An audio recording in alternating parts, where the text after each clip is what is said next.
menonton, jangan lupa like, subscribe, dan tekan tombol lonceng. Selamat menyaksikan.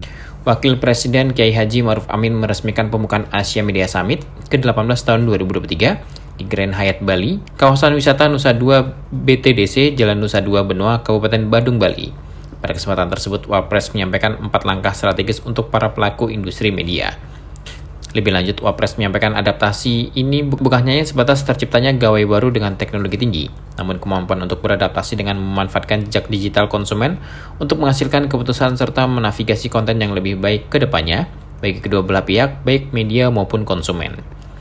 Wapres mengajak media untuk memperkuat peran dalam isu-isu strategis diantaranya penguatan demokrasi, pemulihan ekonomi yang inklusif, literasi publik, atas komitmen pencapaian target-target pembangunan berkelanjutan, perubahan iklim, ekonomi hijau, dan perdamaian global. Sebab untuk menginternalisasi isu-isu tersebut di masyarakat diperlukan penyebaran informasi yang akurat dari media. Wapres juga mengimbau kepada seluruh pelaku industri media yang hadir untuk dapat memanfaatkan forum ini dengan sebaik-baiknya sebagai sarana diskusi, sehingga dapat semakin mengoptimalkan peran media dalam mendorong pertumbuhan ekonomi nasional dan global. Saya ingin menyampaikan beberapa hal. Pertama, saya percaya bahwa perubahan adalah keniscayaan. Kita semua harus bergerak untuk melakukan adaptasi terhadap perkembangan teknologi, informasi, dan komunikasi yang berubah cepat. Industri media tidak terbebas dari dampak revolusi digital.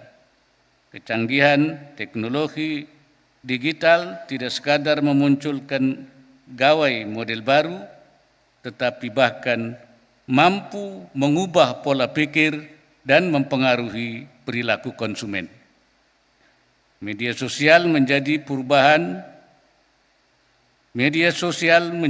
perubahan dalam konsumsi berita semakin drastis. Survei di berbagai negara pada tahun 2020 menunjukkan lebih dari 50% penduduk usia dewasa menjadikan media sosial sebagai sumber berita. Kemampuan media untuk beradaptasi di tengah persaingan super ketat dan serbuan konten yang dapat memicu kejenuhan menentukan keberlangsungan media tersebut. Di dunia digital, konsumen meninggalkan jejak-jejak data mengenai preferensi konten, perilaku, dan pola pikir konsumen. Data tersebut dapat dianalisa untuk menghasilkan keputusan yang menguntungkan bagi media sekaligus memenuhi kebutuhan konsumen. Media yang mampu menavigasi perubahan akibat ekspansi digital akan dapat mempertahankan bahkan menambah jumlah konsumennya.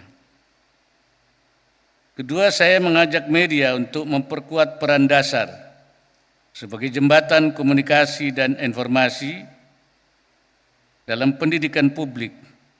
Arus informasi sangat deras, datang silih berganti secara cepat.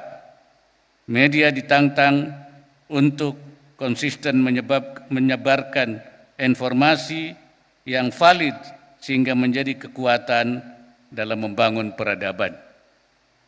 Ketiga, berbagai studi menunjukkan hubungan yang kuat antara pembangunan media dengan indikator pertumbuhan ekonomi, antara lain melalui peningkatan literasi publik.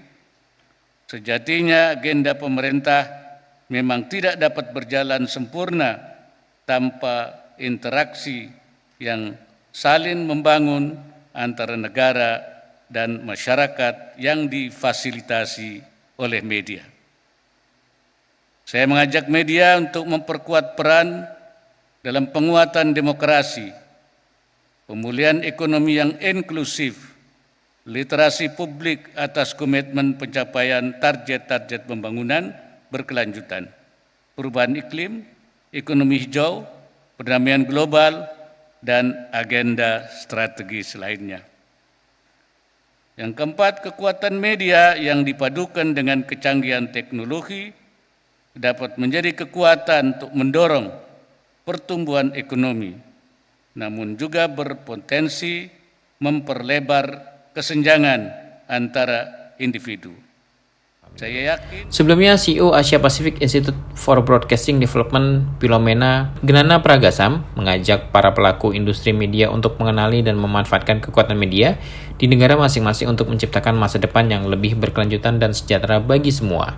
Hadir dalam acara ini diantaranya Gubernur Bali Wayan Koster, Sekretaris Jenderal ASEAN Ko Kim Horn, Under Secretary General United Nations and Executive Secretary of UNESCO Armida S. Ali Syahbana, Direktur Utama Lembaga Penyiaran Publik TVRI Imam Brotoseno, CEO Asia Pacific Institute for Broadcasting Development Philomena Gnana Pragasam, dan Vice President AIBD Rizal Giovanni Aportadera Jr.